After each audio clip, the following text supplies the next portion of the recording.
So today we start a new series called 10 Words, and we're going to talk about, over the summer, we're going to talk about the 10 Commandments. And so over the next 10 weeks, we'll walk through a different commandment each week as we look at this. The ancient church was founded on some very basic concepts like the 10 Commandments, baptism, the Apostles' Creed, the Lord's Supper, the Lord's Prayer, and weekly gatherings, just like the one that you're a part of today. And these are the foundational blocks of the early church. So everything that we do is built on that kind of foundation. The fundamentals of the Christian faith then, such as the Ten Commandments, have been essential to Christian spiritual formation for many thousands of years. Who we are comes as a result of the building blocks of this faith. It's gone from every generation up from the apostles to today. So there's some important things there for us. For over 2,000 years, this is something that's been really important. The rabbis in the Torah called the 10 words, what we call the 10 Commandments, they called it 10 words. And so part of the question that comes up as a New Testament church, which is what this is isn't this part of the Old Covenant? Because even folks that are not really in church that much kind of understand there's this difference between the Old Covenant of the Old Testament, or what's called the Hebrew Bible, or the New Testament and the New Covenant because of Jesus. We have a concept that the Old Covenant and the New Covenant are two different things. And so sometimes we wonder that question, and that is true. It absolutely is true that we're not bound to that Old Covenant. But Jesus said he came to fulfill the law, not to destroy it. And so we want to understand them in order to see where there is some beauty in the Old Testament. There's some beauty in these commandments because they do something that's really unique. And that is that they highlight for us more than, I know we get bogged down into the thous and the these and stuff like that, but the reality is the 10 Commandments highlight the beauty of God's character for us. And it provides for us a way to be reflective of our own character and to see, like a mirror would, track our progress. And so that's why I have the mirror out today. I had to turn it around for a second, and I stole it out of the men's bathroom. So if you've noticed it, men, that's where I got it from. Wow, that's really bright. Sorry, I'll try not to blind everybody. I got a few of you. So I had a full-length mirror that was going to sit up here for thought process, but it didn't come in yet. But anyway, for this series, I want us to think about the mirror concept. Is that going to blind anybody? We good? Okay, I think it's blinding upstairs. The mirror, I think, is a great idea, a great visual, because I look in the mirror when I'm getting ready. Hi, Mike. Can you see me? Yeah, cool. So I look in the mirror, and, you try to make sure the hair looks okay, what little I have left, try to mash it into some sort of haircut. Make sure there's nothing in my beard. I'm getting stuff in my beard constantly. See if there's any new hairs growing out of my ears, seeing what I look like. And what am I comparing myself to? Well, often I'm comparing myself to an earlier version of me, and I'm like, whew, you look rough today, dude. What is going on? What happened? Why is the beard so great? One of my uncles was here for Stephen's graduation a couple weeks ago, and he goes, what's wrong with your beard? And I was like, I don't know. He goes, it's got gray in it. And I'm like, oh, thanks. Gee, thanks, uncle. So mirrors help us to kind of reflect, right? We look. Well, in a way, the 10 Commandments act like a mirror, but they're not about how you look, your appearance, what we find most important usually. They're about your character. It's a way to kind of evaluate where you're at in relationship to where God is. So it's almost like if we put the 10 Commandments on the mirror, we could look at that and say, how do I match up to number 1? How do I match up to number 2? How do I match up to number 3? Because they reveal a lot about the author. Just like any book reveals a lot about an author, right? We read a book and we go, I've learned a story here if it's fiction, or I've learned a nonfiction work, but it reveals a lot about the biases, the character, the life of the author. You learn a lot about the author.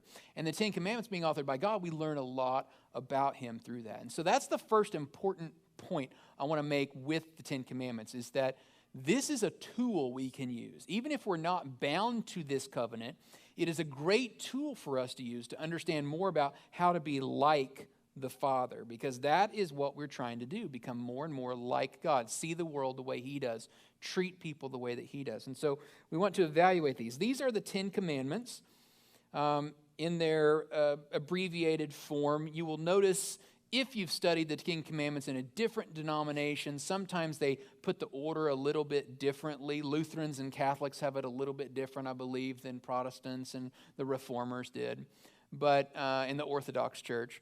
But basically all the same exact way of saying it, pretty much. Thou shalt have no other gods. You shall have no graven images or likenesses.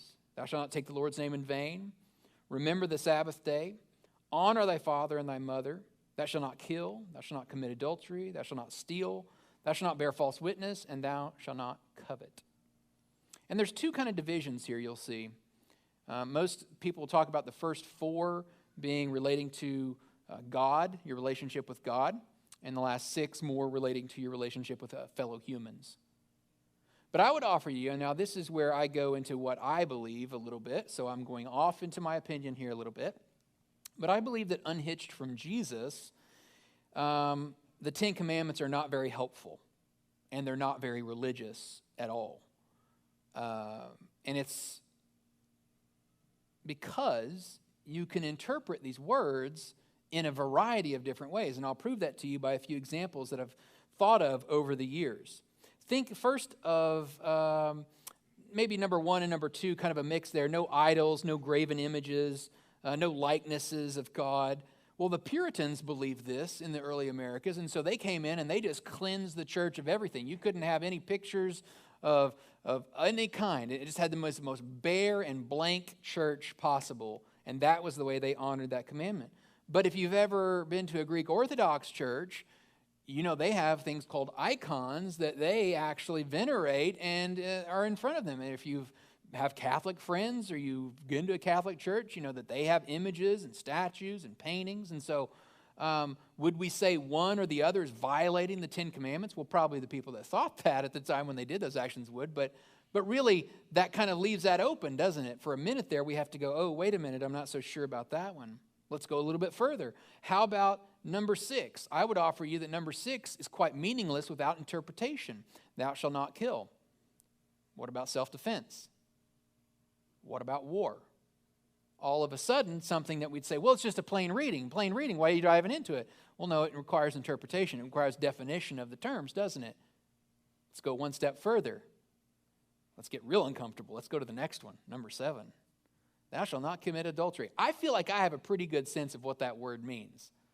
But when I went to travel and work with folks from the Middle East, their culture has a completely different definition of what that means.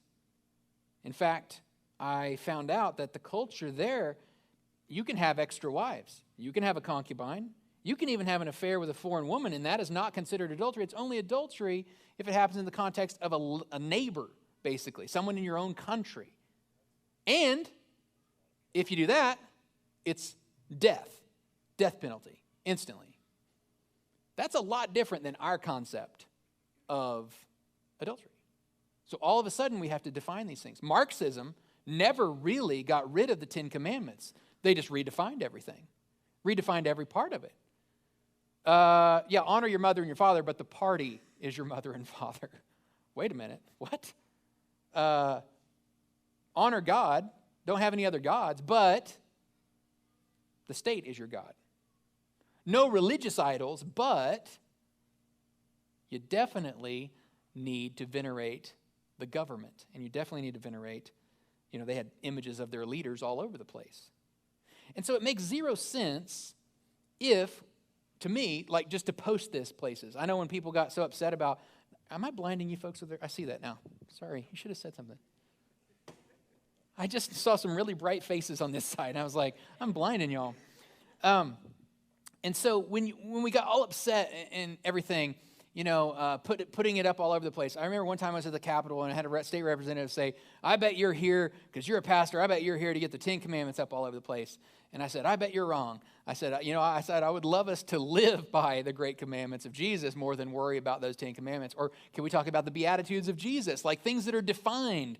But like the Ten Commandments are so generic, and different cultures can move them into meaning different things that without definition, they're just not very powerful. And so I want to offer us in this series that it makes zero sense to me to understand or to attempt to understand the Ten Commandments outside of how Jesus would interpret the Ten Commandments. The power is not in the words, the power is in understanding how we interpret that. And so I would say that Jesus Christ is the criterion through which we understand the Ten Commandments. That outside of it, we're just hoping that these are good moral laws that we can try to live up to, or that we can, add a boy on some and do better on some, and maybe we'll look at them and go, well, I'm not doing, sometimes we all do this, I think. We look at number 6 here and go, well, I'm no murderer, so I'm doing pretty good. It's kind of how we feel sometimes, right?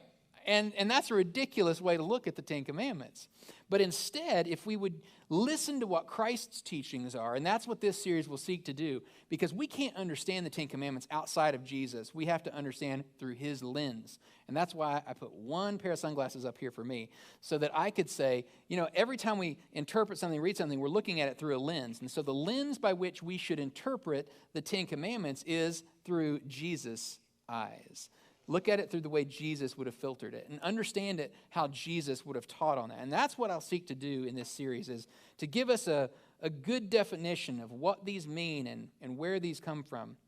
And at the end of the day, for Coffee Creek, Jesus Christ is our criterion. He is our balance. He is our model, if you will, of how we approach everything. And the Jesus model is quite clearly, over and over and over in the New Testament, love. That is the key component of Jesus' model. And so anytime you want a template or a model that Jesus is using, he's coming back to love over and over and over. In fact, one of the most popular and most famous probably for us scriptures happens in Matthew 22, where a scribe is asking Jesus, a person of the law, basically an attorney type guy, is asking, teacher, which is the greatest commandment in the law? They're trying to trap Jesus, and Jesus replies, love the Lord your God with all your heart, all your soul, and with all your mind. This is the first and greatest commandment. And then he says, the second is like it, love your neighbor as yourself. But look at this last part here. This is terribly critically important to this series. All the law and prophets hang on these 2 commandments. So, did Jesus take 10 commandments and shrink them down to 2? Well, he actually took a lot more than that, right? He took hundreds, over 600 commandments and shrunk them down into 2.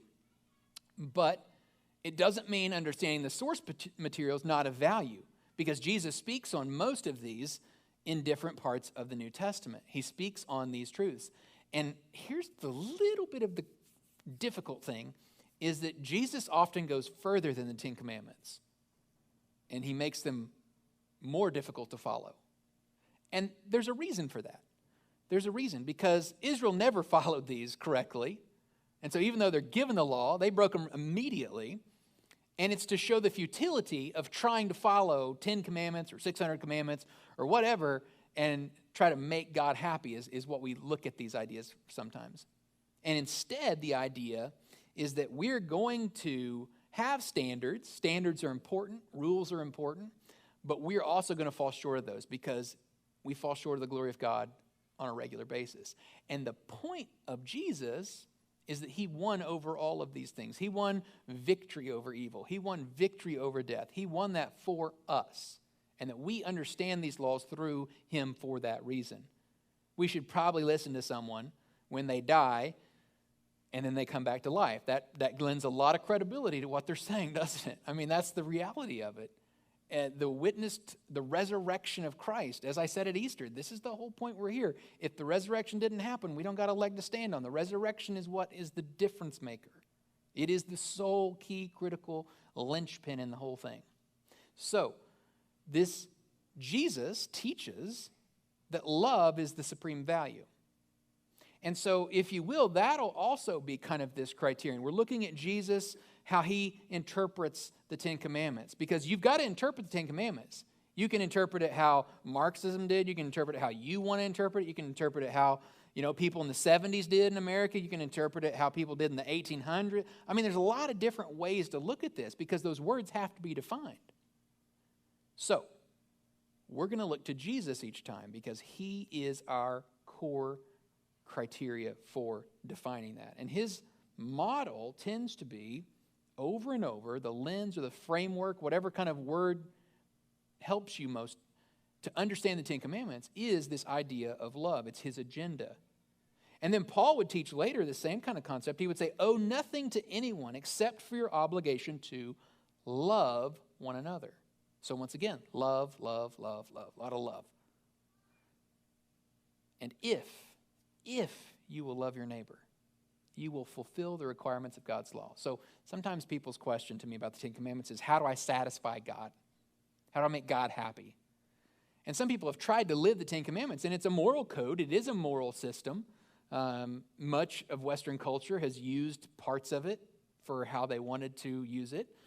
But is it in itself what really gets you to God? Well, no, obviously not. It didn't work. It didn't work for the Israelites. It's not likely to work for us, right? And so, as we think about that, what is the purpose of it then? Well, the purpose of it is to help remind us, and sometimes having a critical line that you can't quite obtain is helpful to remind yourself that there is a God, that you are not him. We get confused a lot with that. We'll talk about that at length because some of the Ten Commandments are trying to remind us of that we so often think so highly of ourselves. But this series is not about trying your best, like trying to keep the Ten Commandments your best, like, just really gritting your teeth and hoping you can keep the Ten Commandments. This series is not about that. Jesus did the heavy lifting already. Jesus Christ won over evil. And so loving our neighbor, which is easier said than done, is much more critical to fulfilling the requirements of God's law. Now, Moses was handed this, and these, as I said, the Ten Commandments help to define the character of God, and we'll see that. The 10 words also help us mirror the character of God. And so we'll see this idea that we have been created in God's image. We're the only creation created in God's image. It means the divine spark is within you right now. The divine spark of the Creator exists within you already. Inasmuch as you move closer to being like Jesus, you move closer to that divine spark. And as you move closer to that divine spark, you feel more in sync with God. And as you move further away from God, or you dampen the spark of God in you, you move closer to darkness, and out of the light, you move further away from him. And we are not ever standing still. We are constantly in motion, one way or the other. We are moving closer to God or further away from him. The Ten Commandments can be incredibly powerful because they give you something written down, just as Moses had them written down. They give you something written down to see which direction am I headed in. If it is a mirror, then it can show me where my character is and what am I emulating of God or working on, and what am I denying or moving closer to darkness on. And this is something that can be really helpful. Number one, in Exodus chapter 20, the first commandment is real simple, and it is just simply that we not have other gods. So let's look at Exodus 20. And again, it's not a complicated one. So it has a little backstory. God spoke these words, I am the Lord your God who brought you out of Egypt, out of the land of slavery. You shall have no other gods before me. It's one of the few that has that much backstory. But there's an important reason that first sentence is there. I am the Lord your God who brought you out of Egypt and out of slavery. It's almost as if to say you shouldn't even pretend to have other gods. It's almost to say, look, your God brought you out. All the Egyptian gods were proved false. There are no other gods. They don't even exist. And so you should follow me because I'm the only God. I mean, yeah, I'm the God that expressed power. I'm the God that took you out of slavery and got you out of there. I'm the God that provided food for you. I'm providing a new land for you. All of those things are true, but at the end of the day, those were imaginary. Those weren't real. So you should have no other gods before me. You shall have no other gods before me. You should have no other gods before me. There aren't any other gods. And so it's this kind of idea. It's not really difficult to understand. It is pretty simple to understand that he is saying you should have that. Now, Jesus reinforces this kind of teaching when he teaches us about this idea of serving two masters. No one can serve two masters. Either you'll hate the one and love the other, you'll be devoted to one and despise the other. There is a uniqueness to God. There is a uniqueness to our allegiance to him, an undivided part of that. It's not only that we don't worship other gods in addition, and I had a really unique experience in India. I became friends over a course of about 13 days with a local merchant who is a Hindu, and we became friends and we exchanged emails after I got back to the United States, and we had a lot of good conversations, and he was always buying chai for me and sitting and wanting, and if you buy chai for someone, you're wanting to talk to them longer, basically. It's like coffee, but so we would have chai, and I would sit, and he was just such a pleasant person, like honestly just pleasant. And he wanted to know more about Jesus because he knew that that was my singular focus, right? It's the whole reason I was there. And so I was talking to him about Jesus, and we would kind of end almost every time, and he's just very into Jesus and wanting to know more about him. But it was the Christ part. It was like when we got to the Jesus Christ, that he's the Son of God, that he's the way, the truth, and the life. That's where sometimes our discussion broke down a little bit, because he wanted to include Jesus with like this pantheon of other gods and goddesses. And like he's like, yeah, he's a great spiritual leader. He's a great teacher. And what I would keep coming back to is I'm like, but he's not if he claims exclusivity. He's a liar if he claims exclusivity, and that's not true. And we would kind of have circular talks about that, and it was a lot of fun. But anyway, but we would talk about that concept. And so that really drove home to me how people can very rationally in their mind have Jesus and.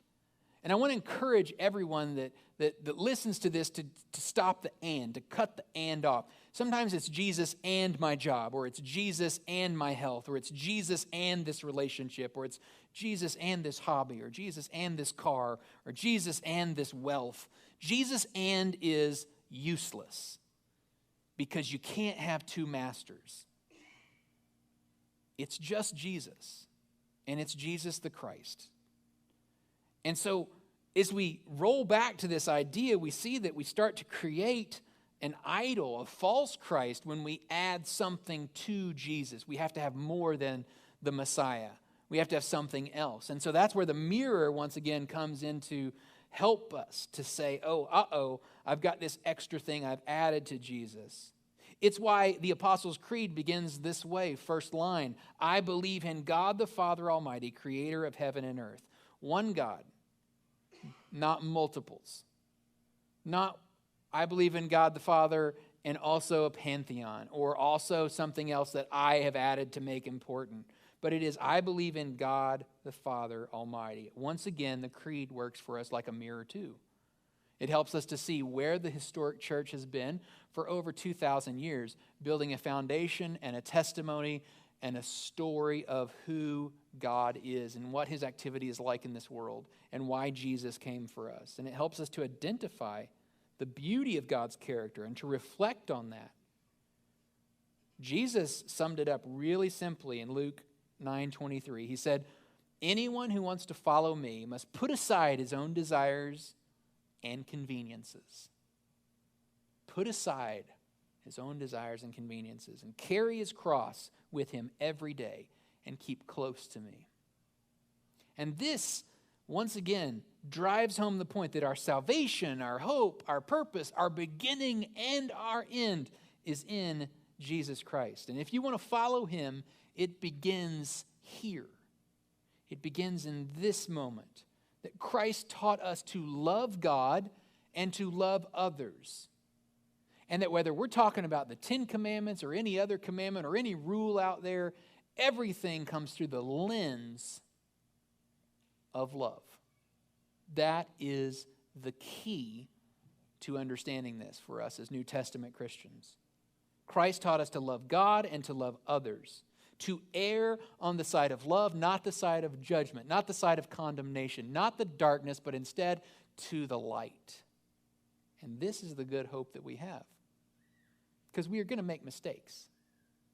If we're human, we're going to make mistakes. If you're not God, you're going to make mistakes. So you're going to make errors. You get to choose how your errors occur.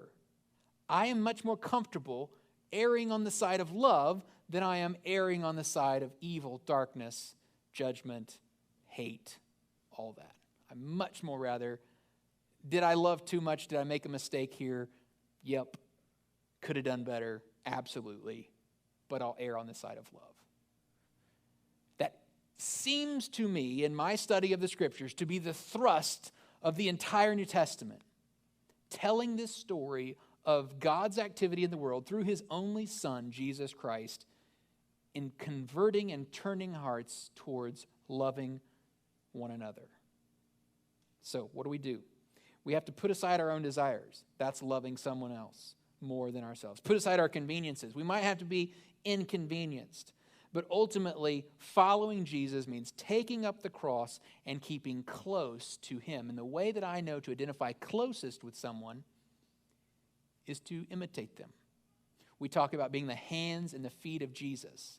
We talk about seeing the world the way that Jesus does. We talk about our hearts aligning with Christ. The way to do that is by not putting anyone in front of him. No other filters. No other way of understanding the Ten Commandments. You are not part of Israel, so you already don't have to worry about that. But not trying to interpret it through what anyone else says. Not a modern person, not an author, not a celebrity, not someone that has TV shows on late at night. No one except Christ. And that's the starting point. You can follow him right now. You can follow him if you've followed him all your life already. You can re-up that and say, yeah, I'll follow you even in understanding the Old Testament here, even understanding these 10 Commandments. That's what I want to pray for you right now. Would you pray? God, we thank you so much for this morning, and I thank you for this opportunity that we've had together today. Pray right now, God, that you would help us as we walk through the 10 Commandments, beginning with this one, that nothing gets in our way. There's no other gods, that we exclusively, and our attention is undivided on you. And God, we thank you for your love for us, for your mercy for us, for even when we make mistakes, that you have grace for us.